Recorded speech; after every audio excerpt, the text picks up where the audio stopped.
Hindi class में आप सभी लोगों का बहुत-बहुत स्वागत है। बच्चों, आज हम कक्षा 11 में गीतामृतम पाठ पढ़ने वाले हैं, जो संस्कृत दिग्दर्शिका में आपके दिया हुआ है। और बच्चों, ये पाठ बहुत ही अधिक इम्पोर्टेंट है। इसमें से श्लोक परीक्षा में ज़रूर पूछा जाता है।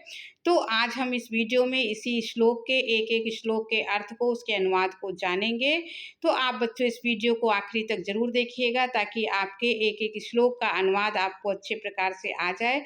और अगर आप इस तरह के और भी नए-नए वीडियो पाना चाहते हैं, तो आप चैनल को सब्सक्राइब ज़रूर कीजिए। आपके लिए लगातार ऐसे वीडियो बनते रहेंगे और आप तक पहुँचते रहेंगे।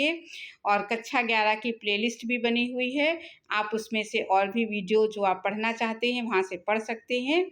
तो बच्चों, गीतामृतम पढ़ने से पहले हम इसका जो प्रसंग है, वो हम जान लेते हैं कि ये श्लोक कहाँ के प्रसंग से लिए गए हैं।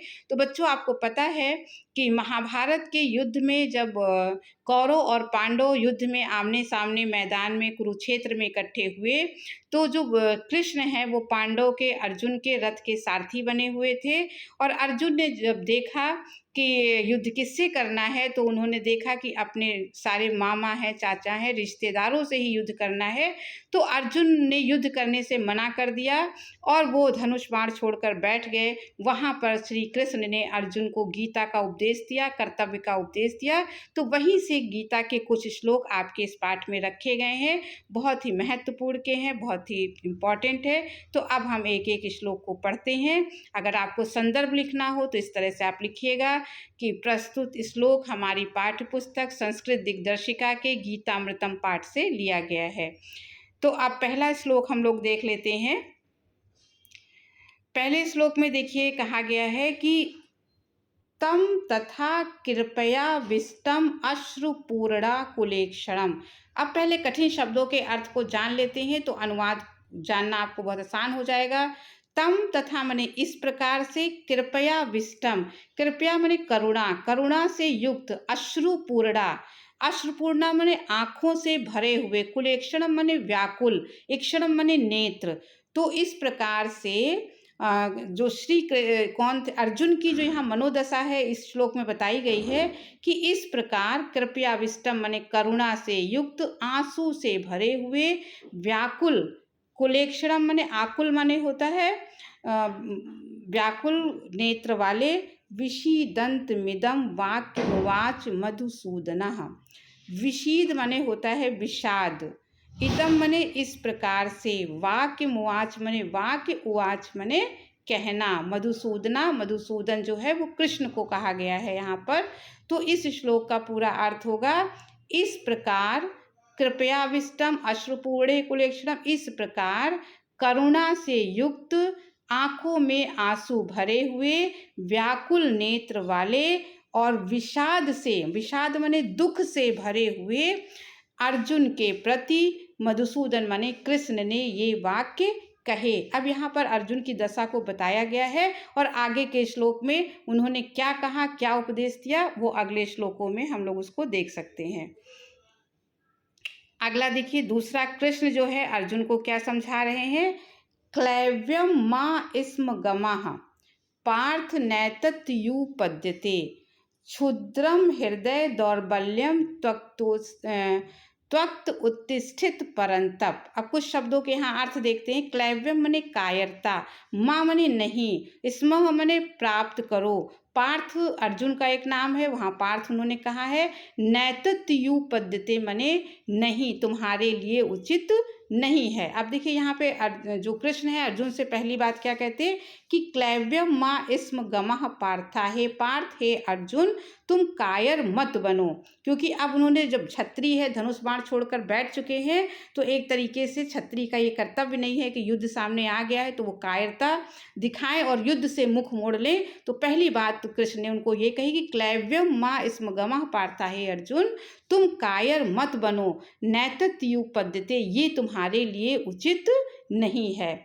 क्षुद्रम हृदय दौर्बल्यम त्वक्त, त्वक्त माने छोड़ो, त्याग कर दो।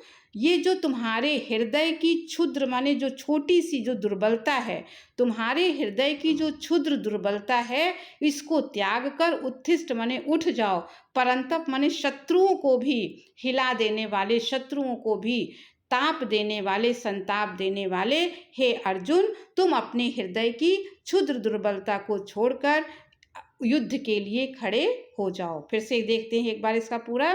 क्लैव्यम मायस्मगमा पार्था नैत्युपद्यते, हे अर्जुन तुम कायर मत बनो, ये तुम्हारे लिए बिल्कुल भी उचित नहीं है। अपने हृदय की इस दुर्बलता को, क्षुद्र माने छोटी दुर्बलता को त्याग दो और शत्रुओं को भी ताप देने वाले हे अर्जुन तुम युद्ध के लिए खड़े हो जाओ। अगला देखते हैं। असोच्यान वसो सोचस तुम प्रज्ञावादांश भास से।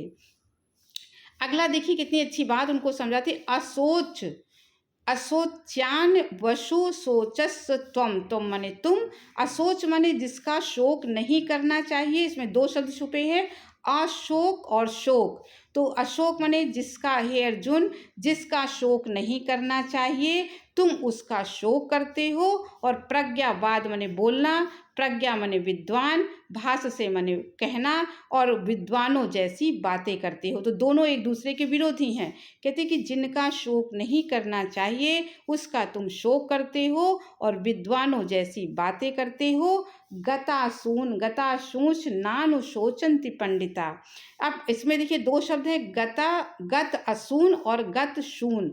तो इसमें दो शब्द छुपे हैं, दोनों का अर्थ ये होगा। गत असून का मतलब जिनकी मृत्यु हो गई है और जिनकी मृत्यु अभी नहीं हुई है।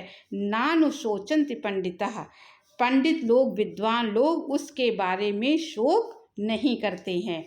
फिर से देखिए कृष्ण ने अर्जुन को इसमें क्या बताया है कि असोच्यान वसो सोचसु, हे अर्जुन जिसका शोक नहीं करना चाहिए, जिन बातों का शोक नहीं करना चाहिए उसका तुम शोक करते हो और विद्वानों जैसी बातें करते हो।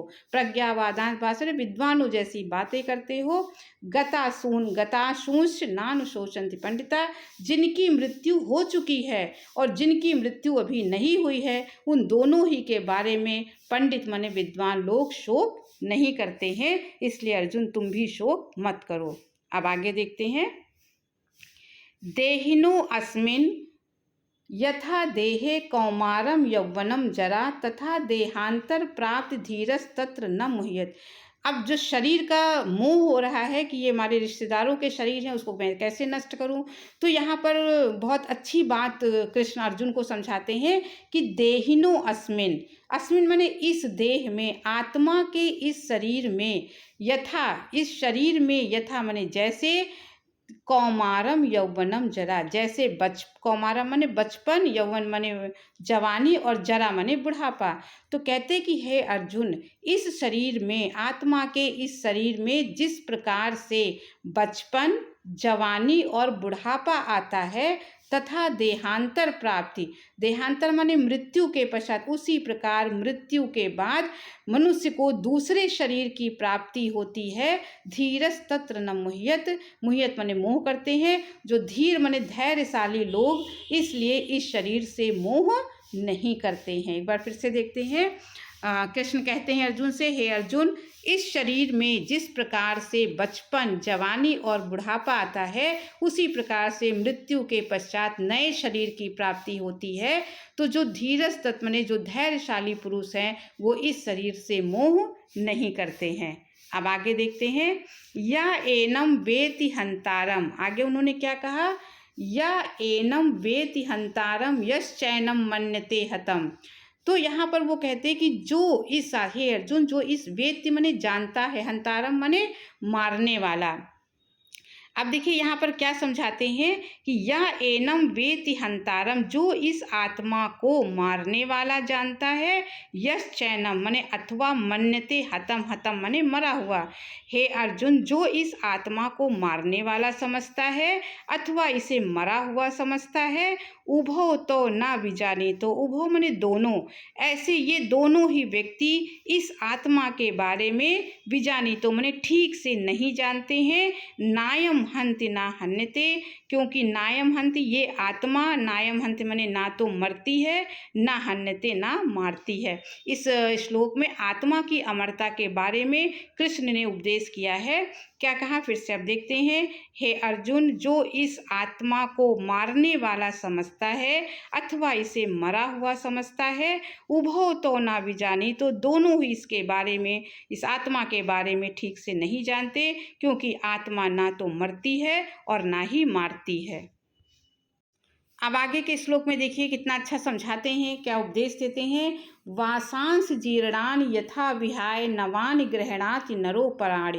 अब कहते वासांस माने वस्त्र, जीर्णान माने पुराने, यथा माने जैसे, विहाय माने छोड़कर, नवानि माने नए, गृह्णात माने ग्रहण करता है, नरो पराणे नर माने मनुष्य। अब इस तरीके से समझाते हैं अर्जुन को कि जिस प्रकार से मनुष्य जीर्णान वासांस माने पुराने वस्त्रों को, विहाय माने छोड़कर नए वस्त्र धारण करता है। मनुष्य के जब वस्त्र फटे पुराने हो जाते हैं तो उसमें शोक नहीं करता, वो तुरंत कपड़े को बदल देता है। तो कहते हैं कि वासांस, जिस प्रकार मनुष्य पुराने वस्त्रों को छोड़कर नए वस्त्र धारण कर लेता है, तथा शरीराण विहाय जीर्णान नयानि संयाति नवानि देहि, देहि मने आत्मा, उसी प्रकार से ये आत्मा विहाय जीर्णानि, जीर्ण मने पुराने शरीर को छोड़कर नया शरीर, मृत्यु के पश्चात नए शरीर को धारण कर लेता है। अतः तुम्हें इस आत्मा के लिए, शरीर के लिए शोक नहीं करना चाहिए। फिर से देखिए, बहुत ही इंपॉर्टेंट है, परीक्षा में पूछा जाता है। वासांस जीर्णान यथा विहाय नवानि गृह्णाति नरो पराणि। मनुष्य जिस प्रकार से पुराने वस्त्रों को छोड़कर नए वस्त्र धारण कर लेता है, उसी प्रकार से ये आत्मा पुराने शरीर को छोड़कर नए शरीर को धारण कर लेती है। इसलिए तुम्हें इस शरीर के लिए शोक नहीं करना चाहिए। आगे देखिए, नैनम छिंदन्ति शस्त्राणि नैनम दहति पावकः। अब कृष्ण अब आत्मा की जो अमरता है उसको इस दोहे में, इस श्लोक में बताते हैं, और ये बहुत ही इंपॉर्टेंट श्लोक है, ये अक्सर परीक्षा में इसको पूछा जाता है। तो नैनम छिंदन्ति शस्त्राणि नैनम दहति पावकः। अब कहते हैं ये आत्मा को किसी भी प्रकार से मारा नहीं जा सकता है अर्जुन। नैनम छिंदन्ति शस्त्राणि, ये आत्मा ना तो शस्त्र, इसको, इस आत्मा को ना तो शस्त्र मार सकते हैं, नैनम दहति पावका, पावक माने अग्नि, ना तो इसको आग जला सकती है। पहली पंक्ति का देखिए, इस आत्मा को ना तो शस्त्र, छिंदंत माने काट सकते हैं, और ना ही आग इसको जला सकती है। न चैनम क्लेदेन्त्यापो, और ना ही आप माने होता जल, और ना ही जल इसको गला सकती है। ना शोषयत मारुता, शोषयत में सुखा सकती है, मारुता माने हवा, और ना ही वायु, हवा इसको सुखा सकती है। माने किसी भी तरीके से ये आत्मा को मारा नहीं जा सकता। इसके चारों कारण उन्होंने दे दिए। उन्होंने क्या कहा कि हे अर्जुन, इस आत्मा को ना तो शस्त्र काट सकते हैं, ना आग जला सकती है, ना जल इसको गला सकता है, और ना हवा इसको सुखा सकती है। अगला देखिए, जातस्य ही ध्रुवो मृत्यु ध्रुवम जन्म मृतस्य च। अब इसमें जन्म और मृत्यु का जो चक्र कितना अटल है ये समझाते हैं कृष्ण अर्जुन को कि जातस्य ही ध्रुवो मृत्यु, जातस्य माने जन्म, ही ध्रुवो, ध्रुव माने अटल है, सत्य है, मृत्यु। कहते हैं कि जातस, इस संसार में जिसका जन्म हुआ है उसकी मृत्यु निश्चित है। ध्रुव माने सत्य है, निश्चित है, और ध्रुवम जन्म मृतस्य च, और जिसका जन्म हुआ है उसकी मृत्यु निश्चित है। देखिए ये दो बातें सही हैं कि जो इस संसार में जिसका जन्म हो गया है उसकी मृत्यु जरूर होगी, और जिसकी मृत्यु हो गई है उसका जन्म जरूर होगा। तो ये लाइन कहा गया उन्होंने, फिर से देखिए, जातस्य ही ध्रुवो मृत्यु, जिसका जन्म हुआ है उसकी मृत्यु निश्चित है, और जिसकी मृत्यु हुई है उसका जन्म निश्चित है। तस्माद अपरिहार्य अर्थे ना तुम सोचित महर्षि।